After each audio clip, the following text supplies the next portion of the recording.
ألبسوا الذئب سمات الغدر والخبث والخيانة، ونسجوا حكايات تشيطن هذا السبع الوفي العزيز الشجاع. فهو لا يغدر ولا يأكل الجيفة ولا يتزوج المحارم، لا يخون زوجته وزوجته لا تخونه، فتحفظ الذئاب أنسابها وتقيم الحداد على موت الشريك.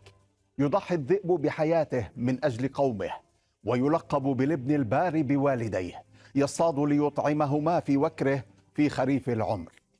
كانت عرب البادية تقول أنا ذيبك، أي أنني لن أتخلى عنك. واليوم يقول آخرون إن لم تكن ذئبا أكلتك الذئاب، فيما الحقيقة تقول إن لم تكن ذئبا أكلتك الكلاب.